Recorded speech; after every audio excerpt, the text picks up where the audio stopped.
সবাই বলো না, সোনার মদিনায় রে বারে বারে ভাবি একা বসে নিরালাই রে।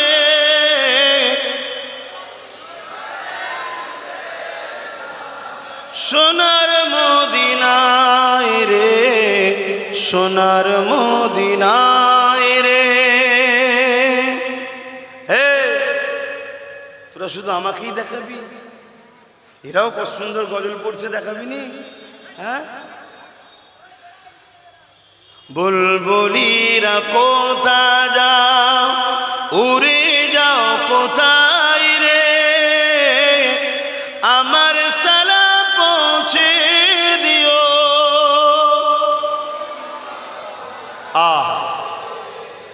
বুলবুলিরা কোথা যাও, উড়ে যাও কোথায় রে, আমার সালাম পৌঁছে দিও। নবীজি রোজায় রে, নবীজি রোজায় রে বারে বারে ভাবি একা পাখি হলে উড়ে যেতাম সোনার মদিনায় রে, সোনার মদিনায় রে। রহম করো ও গো আল্লাহ, ও দয়াময় রে, পাই যেন নবীর সাফাত, নবী মুস্তাফায় রে, নবী মুস্তাফায় রে বারে বারে ভাবি একা বসে নিরালাই রে, পাখি হলে উড়ে যেতাম সোনার মদিনায় রে, সোনার মদিনায় রে। আল্লাহুম্মা সাল্লি আলা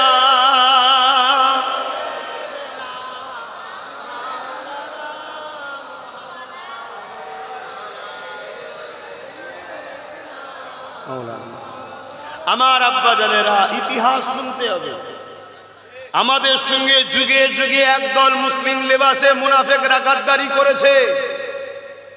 আজকেও মুখ ভর্তি দাড়ি, মাথায় টুপি দিয়ে মুসলমান সেজে, মুফতি মৌলানা হুজুর, হুজুর জাদা সেজে আমাদের সঙ্গে আজও ধোঁকা গাদ্দারি দিতে পারে না, পারে না। তাই ইতিহাসকে মনে রাখতে হবে। আমার হোসাইন পাক গিয়েছিলেন গরিবের পক্ষে, বিধবার পক্ষে, মজলুমের পক্ষে, মানবতার পক্ষে, অন্যায়ের বিরুদ্ধে, নেশার বিরুদ্ধে। এজিদ ছিল মজলুমের, এজিদ ছিল জালিম, এজিদ ছিল খুনি, এজিদ ছিল শরাবি, এজিদ ছিল অত্যাচারী।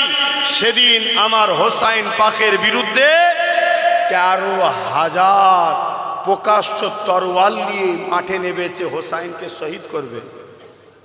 শুনছেন? তাদের মধ্যে 3,000 ছিল হাফেজ, 3,000 ছিল মুফতি, আর 7,000 ছিল আলেম। ভাবতে পারছেন?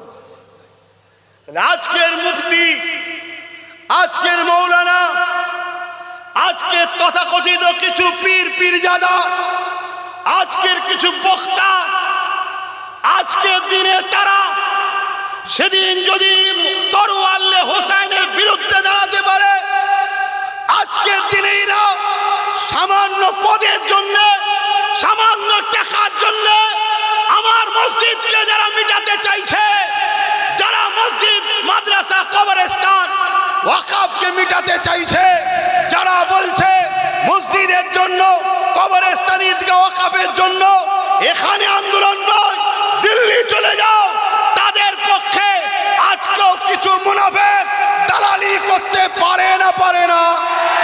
আওয়াজ দিয়ে বলুন, পারে না, পারে না? আপনারা কি দ্বীনের দুশমন হবেন? আপনারা কি মসজিদের দুশমন হবে? আপনারা কি এই এজিদ মার্কা মুনাফিক উলামাদের পাল্লায় পড়ে নবীর দ্বীনের দুশমনদের শক্তিশালী করবে? প্রকাশ্য দুশমনকে তো চিনা যায়, বন্ধু সেজে দুশমনকে চিনা বড় মুশকিল। এই বাংলায় আজ যারা পুরো দেশকে লুটছে, এই বাংলায় তাদের কোনো জায়গা ছিল না আজ থেকে 15 বছর আগে। কথা কি আমার বলা ভুল হচ্ছে? কেন? তখন ছিল কাটার মেশিন, কেটে দিয়েছে। এখন হয়ে গেছে ঘাস। এই শুনছেন তো? আর ঘাস থাকলে কে আসে? ঘাস থাকলে কে আসবে? জোরে বলবেন তো? হ্যাঁ, তাহলে গরু তাড়াতে গেলে ঘাস আগে তুলতে হবে। এখন তো ঘাস মারা বেরিয়েছে, মেরে দিলেই পুরো তারপর দিন ফাঁকা। ঠিক না বে? ঠিক গো? তাহলে বলো, আমি অন্য জায়গায় আপোষ নাই করে নিলাম, তুমি আমার ভাই হও, আমার নাই জায়গা মেরে দিয়েছো, চলো ছেড়ে দিলাম। তুমি নাই আমার চাকরিটা নিয়ে নিয়েছো, তো আমি ছেড়ে দিলাম। এই কি হচ্ছে? তোকে পানি কে দিতে বললো? বা এত দরদ কে দেখাতে বলেছে? আর আমি মানুষকে কুড়ে বানাই, আর আমি মানুষকে ধ্বংস করে। এ দুনিয়ায় আরাম করতে আমরা এসিনি, এ দুনিয়ায় আল্লাহর জমিনে শান্তি প্রতিষ্ঠিত করার জন্য উম্মতে মুহাম্মাদি হয়ে এসেছি। জোরে বলুন সুবহানাল্লাহ। সর্বসময় আমাদেরকে মনে রাখতে হবে আমরা লড়াইয়ের ময়দানে আছি,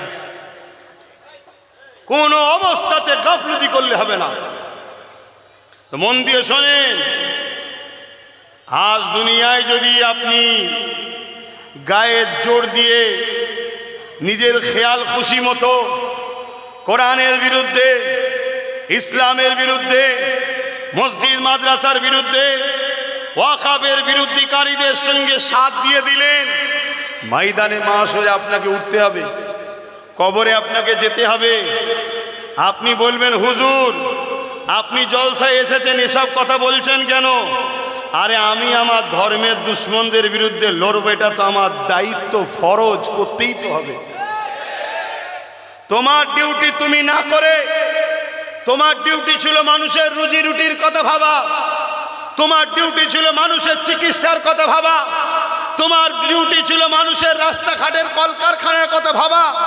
তুমি না করে আমার ওয়াকাফকে মিটাতে চাইছো, আমার কোরআনের বিরোধী কথা বলছো। তুমি বললে কোরআন শেষ হয়ে যাবে, আমার উন্নতি শেষ হয়ে যাবে না। এটা কি তোমার কাজ? এটা তুমি এখানে মাথা গলিয়েছো কেন? তোমার যখন মাথা গলিয়েছ, তোমার মাথার চিকিৎসা আমরা করতে তো হবে, এটা ইমানি দায়িত্ব আছে, এটা আমাদের দায়িত্ব। তুমি তোমার প্ল্যাটফর্মে যদি থাকতে, তাহলে আমি আমার মতো থাকতাম। তুমি যখন আমার ঘরে ঢুকেছো, হাত মেরেছো আমার ধর্মে, তাহলে আমাকে তো একটু দেখতে হবে নাকি? হ্যাঁ, এবার তুমি যদি মনে করো আমার ঘরের কিছু মুসলিম সুরাতের মুনাফেক বক্তা মৌলী সাহেব মুফতিদের নিয়ে তুমি মানুষকে বোকা বানিয়ে দেবে, অত সহজ নয়। আমরা কোন পীরকে পূজা উপাসনা করি না, আমরা কোন মুফতি মৌলানার উপাসনা করি না, আমরা কোন পীর মুফতি মৌলানার শরিয়াতকে মানি না। আমরা উপাসনা করি আল্লাহর, আর শরিয়াত মানি মুহাম্মদ রাসূলুল্লাহ। জোরে বলুন সুবহানাল্লাহ।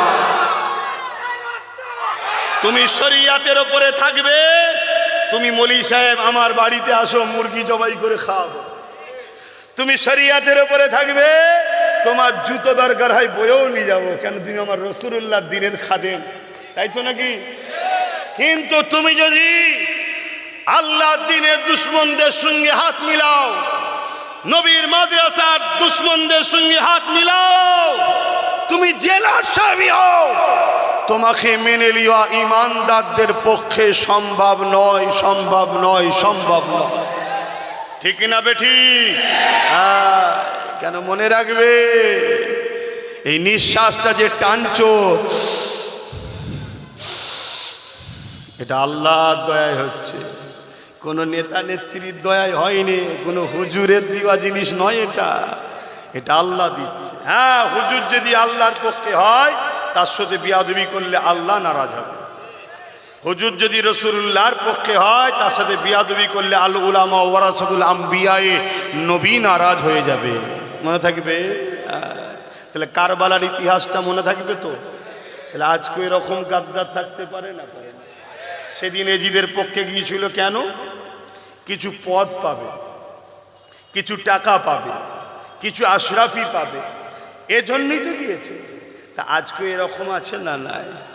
হ্যাঁ, বাবেরা নওজওয়ানেরা মন দিয়ে শোনেন, আল্লাহ নবী সাহাবী হযরত খাব্বাব হুজুরের কথাটা বলে দিয়ে একটু আমি তুমি ওয়াদা করলাম, ও আমার আল্লাহ তুমি আমাদেরকে কবুল করে নাও, বলো আমিন। জুলুমের বিরুদ্ধে দাঁড়াবো, ঠিক তো নাকি? গরিবদের পক্ষে থাকবো, ঠিক তো নাকি? অন্যায়ের বিরুদ্ধে থাকবো, ঠিক তো নাকি? দেশের পক্ষে থাকবো, ঠিক তো নাকি?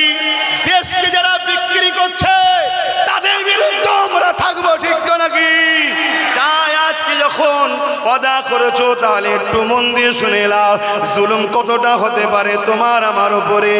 এই জুলুমকে সহ্য করতে পারবে কিনা দেখো তো দেখি। কিন্তু হ্যাঁ, মনে রেখে দিও, দুনিয়ায় যত জুলুম হোক না কেন, পরকালে আযাবের তুলনায় দুনিয়ার জুলুমটা সামান্যটুকু কষ্ট। এ যুবকেরা, তরুণেরা, আল্লাহ নবী সাহাবী যখন গরিবের পক্ষে, নায়ের পক্ষে, এতিমের পক্ষে, মানবতার পক্ষে, সত্যের পক্ষে চলে গেল, সেই সময়ে যারা জালিম অত্যাচারী ছিল, সেই সময়ে যারা অত্যাচারী শাসক ছিল, আবু জেহেল, উতবা, সাইবার কানে যখন চলে গেল, আল্লাহ নবী সাহাবী হযরত খাব্বাব রাদিয়াল্লাহু তাআলা কে জোর করে বন্দি করে নিয়ে যে রডকে গরম করে দিয়ে হযরত খাব্বাবের ঠোঁটে লাগাতে লেগেছে। এ খাব্বাব, এই মুখ দিয়ে তুমি মুহাম্মদ রাসূলুল্লাহর পক্ষে কথা বলবে না, এইভাবে জুলুম করতে লেগেছে। আল্লাহ নবী সাহাবী তথাপিও রাসূলুল্লাহকে ছাড়েনি। এই অবস্থা দেখার পরে ওই সময় খাব্বাবকে কি করলেন? আল্লাহ নবী সাহাবীকে জালিমরা আগুন তৈরি করলো, ওই আগুনের উপরে আল্লাহ নবী সাহাবীকে হাত পা বেঁধে দিয়ে তিনাকে আগুনের উপরে বসিয়ে দেওয়া হলো। যেমন আমরা শিক কাবাব তৈরি করি, দেখবেন এই গোশত থেকে রস ঝরে ঝরে পড়ে। আল্লাহ নবী সাহাবীর কোমরে থেকে ওই রস ঝরে ঝরে ঝরে ঝরে আগুনটা নিভিয়ে যাচ্ছে, আবার আগুন ধরাচ্ছে, আবার বসিয়ে দিচ্ছে, আবার আগুন ধরাচ্ছে, আবার বসিয়ে দিচ্ছে। এ যুবক, এই আমডাঙ্গাতে মসজিদ, মাদ্রাসা, দাড়ি টুপি এত সহজে আসেন রে। আজ তুমি সামান্য 500,000-এর জন্য আল্লাহ দিনের দুশ্মনের সাথ দিও না গো। মনে রেখে দিও, আল্লাহ ছাড় দেয়, ছেড়ে দেয়নি। ফেরাউনকে আল্লাহ মেরে দিয়েছে, ছাড় দিয়েছিল, কিন্তু পাকড়াও করেছে। নমরুদকে আল্লাহ ছাড় দিয়েছিল, ছেড়ে কিন্তু দেয়নি। হিটলারকে আল্লাহ ছাড় দিয়েছিল, ছেড়ে কিন্তু দেয়নি। চিঙ্গিস খানকে আল্লাহ ছাড় দিয়েছিল, ছেড়ে কিন্তু দেয়নি। আমার দেশে কত জালিম এসেছিল, তাদেরকে আল্লাহ ছাড় দিয়েছিল, ছেড়ে কিন্তু দেয়নি। আজকে যে জালিম গুলো আছে, এদেরকে হয়তো আল্লাহ ছাড় দিয়েছে, ছেড়ে কিন্তু দেবে না, এদেরকে আল্লাহ শেষ করে দেবে। কিন্তু মনে রেখে দিও, তুমি যদি জালিমদের দলভুক্ত হয়ে যাও, তাহলে জালিমদের সঙ্গে তোমার হাসর নাসর হবে, জালিমদের কাতারে জাহান্নামে যেতে হবে। কেন? রাসূলুল্লাহ জানিয়ে দিয়েছে, দুনিয়ায় তুমি যার সঙ্গে থাকবে, পরকালে তার সঙ্গে তোমার হাসর নাসর হবে। এ যুবকেরা, তরুণেরা, আল্লাহ নবী, নবী, দয়া নবী সাহাবী বলেন, আমার আগুনের কোমরের গোশত পড়তে পড়তে পড়তে আমার কোমরের গোশতখানা সব আগুনে খেয়ে নিয়েছে। এবারে আমার হাড় পড়তে শুরু করেছে। কিন্তু আমার আল্লাহ এমন সময় সাহাবা হুজুরদের সংখ্যা আরো বাড়িয়ে দিলে, নবী পাককে বিজয় দিয়ে দিলে। ওই সাহাবীও আজাদ হয়ে গেল জুলুম থেকে। এই সাহাবী বলতে লেগেছে, আমার উপরে এত কষ্ট হয়েছে, কিন্তু আমি খুশি একটা কারণে। ওই কারণটা হলো, এত কষ্টের পরও আমি আমার মালিক আল্লাহকে ছেড়ে দিইনি। আরো জোরে বলুন সুবহান।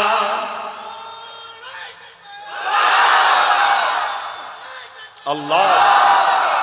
মনে রাখবেন, মনে রাখবেন, যুগে যুগে ইসলামের বিরোধী করেছে কয়েক শ্রেণীর মানুষ। তার মধ্যে এক শ্রেণী হলো অত্যাচারী, স্বৈরাচারী, জালিম শাসক, যারা মানুষের প্রভু সাজা স্বপ্ন দেখে। শুনছেন তো? তাদের বিরুদ্ধে ইসলাম লড়াই করেছে না করেনি? সাহাবা হুজুরদের উপরও এই জুলুম অত্যাচার করেছে। সাহাবা হুজুররা এত জুলুম অত্যাচার সহ্য করার পরও নাই সত্য, সাম্য, প্রেম, ভ্রাতৃত্ব, ঐক্য, মানববন্ধন, ইনসাফ, ইনসানিয়াতকে ছেড়ে কখনো যায়নি।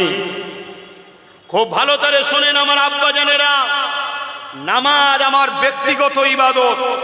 নামাজ আমি পড়লে আমার লাভ, সমাজের লাভ নেই। রোজা আমার ব্যক্তি জীবনের ইবাদত, রোজা রাখলে আমার লাভ, সমাজের লাভ নাই। দাড়ি আমার ব্যক্তিগত সুন্নত, দাড়ি আমি রেখেছি, আমার স্বভাব হচ্ছে যে রাখেনে তার স্বভাব নেই। টুপি আমার ব্যক্তিগত সুন্নত, অর্থাৎ আমি পড়েছি, আমার নেকি হচ্ছে, সমাজের লাভ নেই। কিন্তু মনে রাখবেন, এই সমাজকে নেশা মুক্ত করা এটাও নবীর সুন্নত। কিন্তু এই কাজ যদি আমরা করতে পারি, পুরো মনুষ্য জাতি বিপদ থেকে বেঁচে যাবে। জোরে বলুন সুবহানাল্লাহ। তাহলে আমাদের উচিত নেশার পক্ষে দাঁড়ানো না বিরুদ্ধে। জোরে বলো। তাহলে আজকে যদি কোনো মোল্লা মৌলী সাহেব মাতাল সরকারের সাথ দেয়, তাহলে সেটা তার কর্মদোষ, এতে আমাদের কিছু করার আছে? আমাদেরকে তো সাবধান হতে হবে নাকি? তো মনে রাখবেন, আল্লাহ রসুল আমাদেরকে শিখিয়েছে এই জুলুম অত্যাচারকে বন্ধ করার জন্য লড়াই করা। আমার নবী পাক সাল্লাল্লাহু আলাইহি ওয়াসাল্লাম উহুদের ময়দানে দান্দা মুবারক শহীদ হয়েছিল। লড়াইটা কিসের ছিল উহুদের ময়দানে? বলুন। একদিকে অত্যাচারী জালিম শাসক, আর একদিকে মজলুমদের পক্ষে রসুল ও নবী সাহাবারা। জোরে বলুন সুবহানাল্লাহ। আজকেও সেই লড়াই হচ্ছে না হয়নি? জোরে বলুন। তাহলে আপনি কোন পক্ষে থাকবেন? অত্যাচারী স্বৈরাচারীদের পক্ষে না গরিব দুঃখী মুসলিমদের পক্ষে? এটা আপনাকে ডিসাইড করতে হবে, আপনাকে ভাবতে হবে। বড় দুঃখ লাগে তো এটা, যেভাবে সমাজে জলসাগুলো হচ্ছে, যেন মনে হয় ইসলামে দাড়ি টুপি নামাজ রোজা মসজিদ মাদ্রাসা ছাড়া আর মনে হয় কিছু নেই। অথচ আমার রাসূলুল্লাহ গায়ের মুসলিম যখন বিপদে পড়েছে, তার পাশে দাঁড়িয়ে লড়াই করেছে। আমার রাসূলুল্লাহ তাদের হয়ে আওয়াজ তুলেছে যাদের গলায় দেবদেবীর মূর্তি ছিল, তাদের জন্য রাসূলুল্লাহ দাঁড়িয়ে আওয়াজ তুলেছে জালিম শাসকদের বিরুদ্ধে। আমার রাসূলুল্লাহর এই ব্যবহারটা দেখে সেই সকল লোকেরা দলে দলে দলে দলে আমার নবীর দিবানা হয়ে নবীকে রসুল বলে মেনে নিয়েছে। জোরে বলুন সুবহানাল্লাহ। আর আজকে মুসলিম এলাকা মানে বলুন বদমাইশ, জুলুম, চোর, ডাকাত, খুনি, মারপিট করার লোক, এসব সমাজে বলছে না? বলে এটা কেন হলো? এটা এমনি এমনি হলো না, করানো হয়েছে? জোরে বলেন। কখনো এ দলের হয়ে লড়াই, কখনো ও দলের হয়ে লড়াই, কখনো এ দলের হয়ে লড়াই। তারা আমাদেরকে শুধু ব্যবহার করেছে, আর আমাদের কপালে শুধু একটা করে দাগ লাগিয়েছে। মুসলিম এলাকা, মুসলমান মানে মারপিট করে, মুসলমান মানে লোটে, মুসলমান এলাকা মানে জুলুম হয়, মুসলমান এলাকা মানে শিক্ষা নেই, মুসলমান এলাকার রাস্তাঘাট ঠিক নেই, মুসলমানরা নোংরা, ওরা সন্ত্রাস। এসব বেরোচ্ছে না? বেরোয়নি? এটা বহুত দিন ধরে এই চক্রান্ত চলে আসছে। এই চক্রান্ত থেকে বাঁচতে গেলে আপনাকে নিজেকে মালিক হতে হবে, কারো হয়ে কর্মচারী হয়ে লড়াই করলে হবে না। নিজেকে মালিক হতে হবে। আপনি আমার ভাই, আমি কেন আপনার বিরোধী করব? যদি আপনি নিজে মালিক হতে চাইতেন, আমি আপনার বিরোধী করতাম না, কারণ আপনি আমার ভাই, আমি আপনার পক্ষে কথা বলতাম।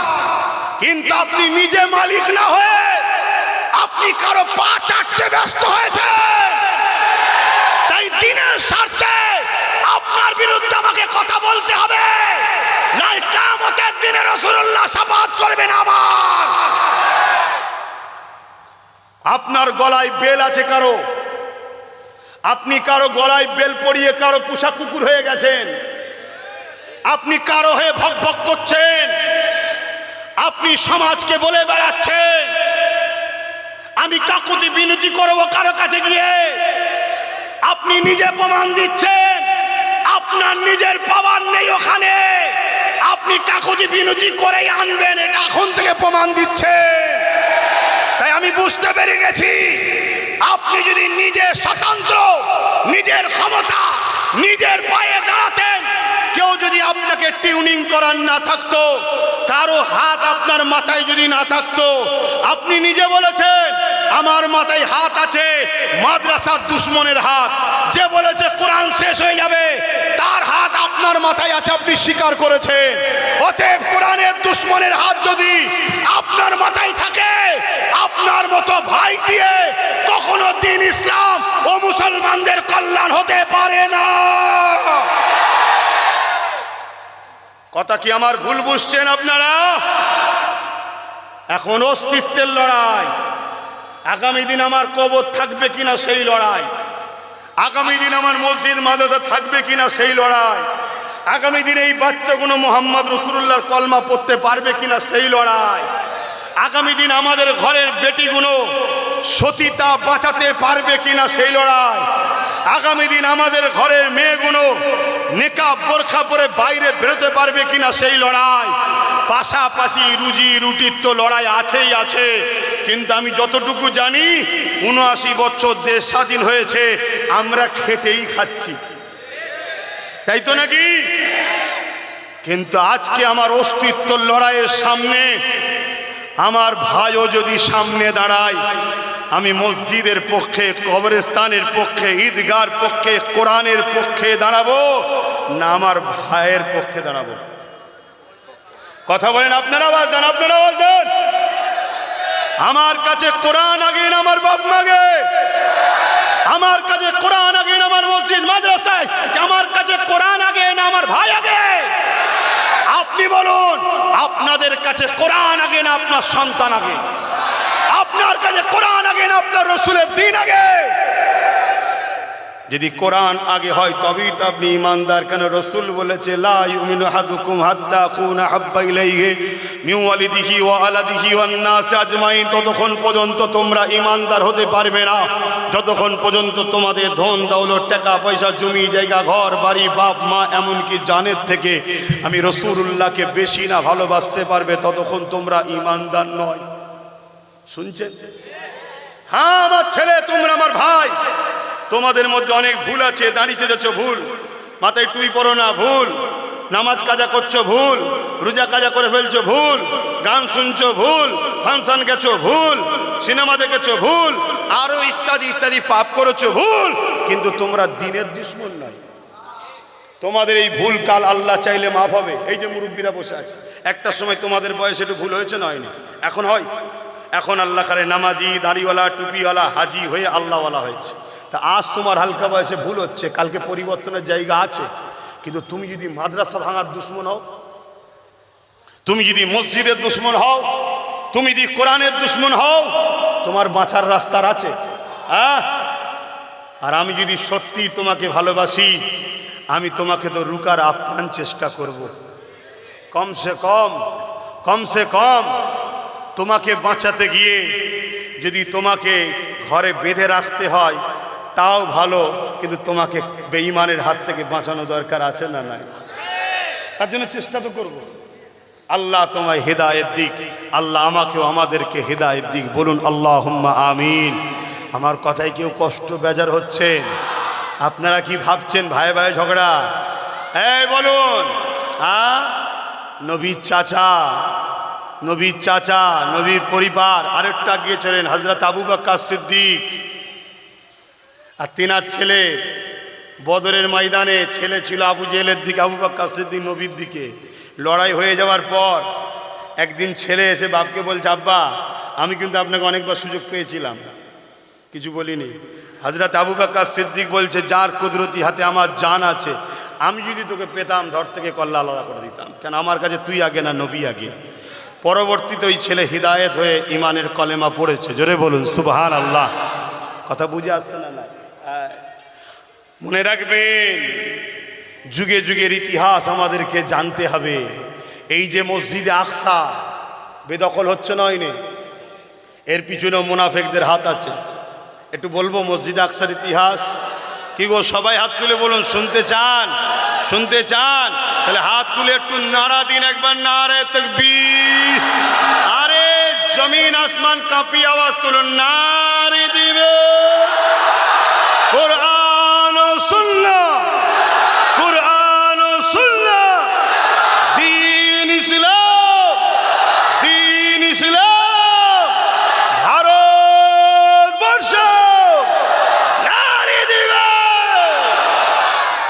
দেশ আমাদের, এদেশ জোরে বলুন, বুকে হাত দিয়ে বলুন, এদেশ, এদেশ। কোন মায়ের লাল নেই আমাদেরকে তাড়িয়ে দিতে পারে, কিন্তু আমরা যদি ভুল করি নিজেদের ভুলে একটু ক্ষতি হতে পারে, নিজেদের ভুলে একটু ক্ষতি হতে পারে। সেই ক্ষতিটা কেমন একটু বুঝাচ্ছি। ঘরে মুরগি পোষেন কি গো, বলবেন তো? আমরা দেখবেন মুরগি ধরার জন্য কি করি, চাল দিই। মুরগি খুঁটে খুঁটে খেতে করে যাচ্ছে, আর আমরা চালটাকে আস্তে আস্তে দিতে দিতে দিতে দিতে দিতে দিতে ঘেরার মধ্যে নিয়ে যাই, লাইন করে, তাই তো নাকি? আর ও মাথা হ্যাট করে খেতে খেতে খেতে খেতে খেতে খেতে ঘেরার মধ্যে চলে যায়, ঘেরার দরজা বন্ধ করে দিয়ে ধরে ফেলি। আমরা যদি ওই রকম লুবি হই তার জন্য ক্ষতি হবে, কিন্তু কোনো বাপের বেটা জন্মায় না, জন্মাবে না। আমি রসুলুল্লাহর ভবিষ্যৎবাণী দিয়ে বলে যাচ্ছি, ক্ষতি হবে অনেক, আমি জানি। আল্লাহ রসুল বলে গেছে, আমরা পড়েছি, অনেক ক্ষতি হবে আমাদের। আর এই ক্ষতির পিছনে দোষী আমরা নিজেরা। আর এই দোষটা কি? দুটো। আমরা মৃত্যুকে ভয় করছি, আল্লাহকে নয়। শুনছেন? আমরা কোনো জালিম নেতাকে ভয় করি, আল্লাহকে নয়। কি হবে রে বাবা, কি হবে রে বাবা, কি হবে রে বাবা, চোর থাকে থাক, ডাকাত না ঢুকে পড়ে, এই যে ভয়। আর এই ভয়টাই তো খাওয়ানো হচ্ছে। যখন পৃথিবীর ইতিহাস বলছে, যখন কোনো রাজা পড়ে যাওয়ার সময় হয়, তার তখন একটাই রাস্তা থাকে, জনগণ প্রজাকে ভয় করে। শুনছেন? আর ওরাও দেখছে এ জাত ভয় খেচ্ছে আমাদেরকে, আরো ভয় দেখা, আরো ভয় দেখা, আরো ভয় দেখা। আর ভয় খেয়ে গেলেই তখন ব্রেন ঠিকভাবে কাজ করবে না, প্ল্যান পরিকল্পনা হবে না, তখন ভুলটাকেই ঠিক মনে হবে, তাই তো নাকি? হ্যাঁ, এই ভয়, ভয় একমাত্র কাকে করবে? জোরে বলুন, আল্লাহকে। দ্বিতীয় নম্বর হচ্ছে আমরা ক্ষতিগ্রস্ত হচ্ছি নিজেদের কারণে, সেটা হচ্ছে আমরা লুবি। আমরা একবারও ভাবছি না, আমাদেরকে টাকা দিবার বেলায় দিচ্ছে, টাকা দিবার বেলায় দিচ্ছে, যখনই বলছি ভাগিদারি দাও দিচ্ছে না, যখনই বলছি পদ দাও দিচ্ছে না, যখনই বলছে আমার ছেলেকে আইএস বানাও বানাচ্ছে না, আমার ছেলেকে জজ বানাও বানাচ্ছে না। তার মানে কি? পজিশনটা দেবে না। যত খুশি লে খা, লে না লে না, জালি যা জালি জালি যা, খেয়ে দে মোটা তাজা হ না, আমরাই তো তারপরে ঝাড়বো। কথা বুঝছেন না? বুঝছেন না?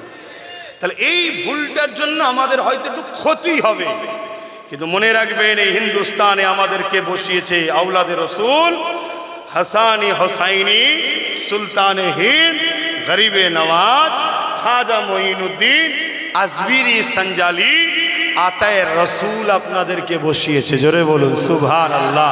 কোনো মায়ের বেটা নয়, কোনো কেউ নয় আপনাদেরকে উজাড় করে দিতে পারে, আপনাদেরকে তাড়িয়ে দিতে পারে। কথা বুঝে আসছে? এবারে বলবেন তাহলে ওই যে 60 লক্ষ বাদ চলে গেল কি হবে? ওটাও দেখুন আমাদের দোষী হয়েছে। আমাদের দোষী হয়েছে না? না, আমার কথা রেগে যাচ্ছেন নাকি? মনে কষ্ট পেচ্ছেন? কখনো আমাদের দোষ আছে না? না, কথা বলুন। যখন কারো হাতে ছিল যেখান থেকে কাড়া সম্ভব, তখন আমরা আন্দোলন করিনি, তখন আমরা নাকে তেল দিয়ে ঘুমোচ্ছি, আরে দাদা দিদি আছে দেখে নেবে। আর এখন চলে গেছে যখন অন্যজনের হাতে, এখন আর কিছু লাইন নেই, তখন আমরা হুড়োহুড়ি করছি। শুনছেন না শোনেননি? হ্যাঁ, মনে রাখবেন এই ভারতে আরো রাজ্যে এসআইআর হচ্ছে, পশ্চিম বাংলার মতো কোনো রাজ্যে এই অসভ্যতারা হয়নি। তা পশ্চিম বাংলায় এই অসভ্যতারা হলো কেন? আমার বাড়ির কর্তার দোষ আছে না? নাই? বলুন বলুন। আপনি তো কর্তার দায়িত্বে ছিলেন, আপনি দায়িত্ব থাকাকালীন কি ঘাস কাটলেন? কথা বলছেন না কেন? তাহলে আপনি সাপ হয়ে কামড়েছেন আর ভেতরে গিয়ে সই করে এসছেন। সই না করলে ঢুকলে কি করে? যে কোনো জিনিস এটা সিগনেচার করতে লাগে না? লাগে না? তো সই না হলে তো এলো কি করে? বোঝার চেষ্টা করেন, এরও সমাধান আছে। সেই সমাধানটা টাইম মতো, টাইম জায়গায়, ঠিক জায়গাতে ঝাড়তে হবে। কথা বুঝছেন না? বোঝেন না? আর নিজেদের হাতে যদি এরকম না থেকে এরকম হয়ে যায়, তাহলে কি হবে? হবে না? হবে না? তাহলে এইগুলো যদি বুঝার হয় বুঝেলেন, কেন মনে রাখবেন এখানে সবাই যত শোনার লোক নয়, এর মধ্যে সব উপর থেকে পাঠানো আছে, সব টার্গেট এখন আমাকে। কথা বুঝে আসছে? আমি সবই বুঝি, কিন্তু দুঃখ এক জায়গায় লাগে, দুঃখ এক জায়গায় লাগে যখন সোশ্যাল মিডিয়ায় দেখি 5 বছর 10 বছর আমার সঙ্গে ছিলিস, হঠাৎ করে কি লোভে পড়লি রে, জাহান্নামের খাতায় নাম লিখালি, এটা দেখে লোভ লাগে। কোনো একজন ভাই, বেশি দূর নয়, এর পাশের কোনো এক বিধানসভায় আজকের দিনে সে কিন্তু দাঁড়াবার জন্য উপযুক্ত ছিল, কি লোভে পড়ে গেছিল জানি না, আজকে না ঘরকা না ঘাটকা, না ওখানে না এখানে। আল্লাহ জাত পাকের কসম করে বলছি এই গুণের দশাটিকে এরকমই হবে। কেন? আমি দুনিয়ার কোনো স্বার্থ নিয়ে লড়াই করছি না, আমার প্রাণ প্রিয় ছোট ভাই নওশাদটাকে রাজনীতিতে নেপিয়েছি। ও যদি রাজনীতি না করে আমার মতো জলসা করতো, তোমাদের মতো হাজার হাজার লোক এসে পয়সা দিয়ে ওকে নিয়ে এসে মুখের দিকে তাকিয়ে বসে থাকতো, ঠিক না বেঠি? 40 দিন জেল খাটলো নবী বংশের বাচ্চা, ওয়াকাবলে আন্দোলন করতে গিয়ে মার খেলো, মাথায় লাঠির বাড়ি মারলো, তার চরিত্রের উপরে আঘাত দেওয়া হলো, কি না করতে বাদ দিয়েছে, সব কিছুকে সহ্য করে তারপরও তাকে সামনে ঠেলে রেখেছি একটাই কারণ, আমার রসুল বলেছে যে মানুষকে ভালোবাসবে মহান স্রষ্টা কিয়ামত দিন তাকে ভালোবেসে জান্নাত দেবে। জোরে বলুন সুবহানাল্লাহ। সে মানুষ হিন্দু হতে পারে, আমি তো বলেছি যেই হোক, তুই মানুষের নেতা, দেশকে সেবা করতে গেছিস, মানুষকে সেবা করতে গেছিস, তোর ধর্ম তোর হৃদয়ে থাকবে, তোর কাছে সবাই সমান। কোন নেতা যদি অমুসলিমকে ঘৃণা করে যে অমুসলিমকে দেবো না, কিয়ামত দিন ওই লিডার আল্লাহকে ধরা পড়বে। শুনছো? এর নাম ইসলাম। তাহলে আজকে আপনি আমায় ভালোবাসেন বলেন, আপনারা আমার ভাই হন বলেন, আর আমার ভাইকে যারা 40 দিন জেল খাটালো, আমার ভাইকে যারা ওয়াকাবলি আন্দোলন করার জন্য জেল খাটালো, আমার ভাইয়ের যারা মাথা ভাঙলো, তারা যদি ক্ষমা চেয়ে নিত আলাদা কথা ছিল, ক্ষমাও চাইলো না, তার সঙ্গে তুমি গলায় গলায় মিলবে আর আমার কাছ থেকে ভালো কিছুর আশা করবে, এটা হতে পারে ভাই? বলেন আপনারা করবেন? আপনারা করবেন? এরপরও আপনাদেরকে বলছি আল্লাহকে ভয় করেন, নবীকে ভালোবাসেন, দুনিয়াদারি করতে হবে, সংসার দেখতে হবে, কারবার দেখতে হবে। বলুন এত আঁচড়ে আঁচড়ে লাভ কিছু হচ্ছে? আর আল্লাহর উপরে ভরসা করুন, দেখবেন সব পেয়ে যাবেন, সব পেয়ে যাবেন। আসেন আমি দুটো ছোট্ট কথা বলবো। প্রথম কথা হলো, আপনাদের এই আমডাঙ্গার পাশে ভাটপাড়াতে এক এমএলএ রয়েছে, কখন কোন দলে থাকে বোঝা বড় মুশকিল। রাত্রিরে ঘুমিয়েছিলাম, শুনলাম বিজেপিতে, সকালে উঠে দেখি টিএমসিতে, দুপুরে ঘুমালাম, ঘুম থেকে উঠে দেখি আবার বিজেপি, আবার রাত্রিরে শুনছি ঘুম থেকে উঠে সকালে আবার টিএমসি। এখন তিনি বর্তমান কোন দলে আছে আমি ঠিক বলতে পারছি, আপনারা জানেন? আচ্ছা যাক, যে দলে থাকুক, আমার প্রশ্ন ওটা নয়, আমার প্রশ্ন এটা, ও যখন টিএমসিতে ছিল আজানের বিরুদ্ধে মামলা করেছিল, রাজ্য সরকার যদি আমাদের দরদি হয় তাহলে আজানের বিরোধী মামলাকারীকে নিল কেন? আসানসোলের দাঙ্গার মূল আসামি যার দিকে ইশারা আছে, আসানসোলের ইমাম রশিদির ছেলেকে যে কতল করার মূল অভিযোগের যার নাম, তাকে রাজ্য সরকার যদি মুসলিম দরদি হয়, ইমাম দরদি হয়, তাকে নিয়ে কেন মুসলিম অধ্যুষিত এলাকায় দাঁড় করালো, দ্বিতীয়বার আবার রাজ্যসভায় পাঠালো?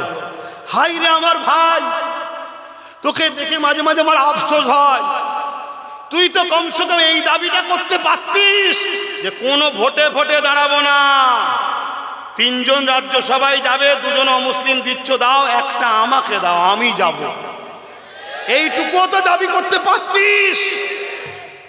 এ থেকে বোঝা যাচ্ছে তোকে ছেঁড়া ক্যাতার মতো ব্যবহার করছে। শুনছেন তো নাকি? এখন অনেককে নিয়ে আসবি, নাচনেওয়ালা, গানেওয়ালা, ধোকা দেনেওয়ালা, অনেককে নিয়ে আসবি, তাতে যদি প্রয়োজন হয় নামাজও বাদ দিয়ে ঘুরবি। কথা শুনছেন তো নাকি? ওই গো মুরব্বীরা শুনছেন তো নাকি? এই যে গেঞ্জিওয়ালা শুনছো তো? মন খুব খারাপ, বলো না গো, মনটা খুব খারাপ। একটু হ্যাঁ কি না বলো। হ্যাঁ মন ঠিক আছে, দাঁত বার করেছে। আর একটু মাঝে মাঝে না হাসলে মন মেজাজ ঠিক থাকে না। আল্লাহ করে আমাদের হারাবার কিছু নেই। আমরা মরলে শহীদ, জিতলে গাজী। মরলে শহীদ, জিতলে পাওয়ার পাবো গাজী। বলুন সুবহানাল্লাহ। কেন আমাদের মাকসাদ জুলুম নয়, আমাদের মাকসাদ ইনসাফ। কথা মাথায় ঢুকছে? দ্বিতীয় নম্বর কথা, আপনাদের কিছুটা দূরে হরিণঘাটা, ওখানের একজন বিধায়ক, সে শুনেছি নাকি 4 পাস, বিরাট কোয়ালিটি। শুনছেন তো নাকি? ও বলল কোরআন নাকি সূরা তওবার আয়াত হিংসা ছড়াচ্ছে, এবং 17 জন, ভাষাটার বলছিনি, জানেন তো নাকি কি বলেছে? তারা মিলে নাকি কোরআন লিখেছে। এরা এই গণতান্ত্রিক দেশে পশ্চিম বাংলার মতো সম্প্রীতির মাটিতে ইসলামের মতো একটা ধর্ম, সেই ধর্মের বিরুদ্ধে, প্রকাশ্য কোরআনের বিরুদ্ধে। আর এ বলল ইসলামে নাকি রেপ করা ভালো কাজ। এত বড় একটা জঘন্যতম অন্যায় কথা বলল। বাংলার মানুষ অনেক কেস করেছে, এমএলএ নওশাদ সিদ্দিকীও কেস করেছে। আমাদের সরকার যিনি বিগত দিনে ছিল, এখন তো এক্স, যিনি ছিলেন, তিনি যদি সত্যি মানবতা প্রেমিক হন, সংখ্যালঘু দরদি হন, এদের বিরুদ্ধে কোন রকম একটা মুখে কথা বলেছিল? কথা বলুন, কথা বলুন। তাহলে কি বুঝছে? কোরআনের বিরুদ্ধে কেউ বললে, ইসলামের রেপ করা ভালো কাজ কেউ বললে, তার বিরুদ্ধে যতই মামলা হোক, এ সরকার যিনি ছিলেন তিনি একটা কোনো কথাও বলবে না, অ্যারেস্টও করবে না, কোনো রকম ব্যবস্থা করবে না, উপরন্তু আরো ফোর্স দেবে যাতে রাস্তাঘাটে বিপদ না হয়। আর তার খাতায় তুমি আমার ভাই নাম লিখাচ্ছ, তার খাতায় তুমি মুফতি সাহেব নাম লিখাচ্ছ। আমি জানি তুমি আমাকে অনেক গাল দিয়েছিলে একটা সময়। চলো, ব্যক্তিগত জীবনের জন্য আব্বাস সিদ্দিকী লড়াই করেন, আমার মাকে কেউ গাল দেয়, বাপ কেউ গাল দেয়, আমি তাদের বিরুদ্ধে বলি না, ও বিচার আল্লাহ করবে। কিন্তু আমার দিনের দুশ্মনের সঙ্গে তোমরা হাত মিলালে কি করে? যারা আমার কোরআনের দুশ্মন, ইসলামের দুশ্মন, তাকে তুমি শক্তিশালী করো কি করে? ঘুরিয়ে কেউ কেউ আবার বলতে পারে, আব্বাস সিদ্দিকী তুমি কি করছো? আমি কি করছি বলবো? বলবো একটু। আমি দেখছি রাস্তায় একটা বড় পাথর আছে, পাথরটাকে না তুললে সবার ক্ষতি হবে। আমরা 10 জন মিলে আছি, চেষ্টা করছি, পাচ্ছি না। পাশ দিয়ে 50 জন এক লোক যাচ্ছিল, আমি বললাম ভাই আই না, একটু ধরে তুলি না। সবাই মিলে ধরে তুলে সরাবার চেষ্টা করছি। সে তার রাস্তায় থাকবে, আমি আমার রাস্তায় থাকবে। কথা মাথায় ঢুকেছো তো? হ্যাঁ, আমি হেকমতের সাথে কাজ করছি, যেটা তোমাদের বেমুরিতে নাই। কথা কিছু বুঝলেন তো নাকি? আমি কি করছি বুঝতে পারেন না? আমি ধান চাষ করেছি, আমি ধান চাষ করেছি। ধান নিয়ে যে 1 বস্তা ধান দুধওয়ালাকে দিয়েছি, দিয়ে বিনিময়ে দুধ নিচ্ছি। কথা বুঝে আসছে না? না, আমি বিনিময় করছি, তুমি আমায় দাও, বিনিময়ে আমি তোমায় দিচ্ছি। কিন্তু তুমি কি করছো? আমার দিনের দুশ্মনী করছো। অসুবিধা হচ্ছে মনে হচ্ছে না আপনাদের? ইয়া আল্লাহ, এত টাইম হয়ে গেছে আমি খেয়ালই করিনি তো। আমার ফুরফুরা শরীফে দাওয়াত আছে। শোনো শোনো শোনো, আমার ফুরফুরা শরীফে দাদা হুজুরের মাজারের ঢোকার যাবার ঠিক আগের যে মুখটা ডান দিকে, ওই মোড়ে দাওয়াত আছে আমার। এখন যে ওখানে উঠতে হবে। না না না, হ্যাঁ হ্যাঁ, ও মসজিদে আকসার কথা চাচা বলছে, একটু বলে দিতে। বলবো না থাকবে, কিন্তু তার আগে একটু সালাম পড়াবো। যদি ভেতরে কারো কষ্ট হয় এই সুযোগে একটু চলে যাওয়ার রাস্তা দিই, কেন আকসার কথা বললে তো আরো গরম হয়ে যাবে। তখন একটু উঠে দাঁড়িয়ে যাও। ইয়া নবী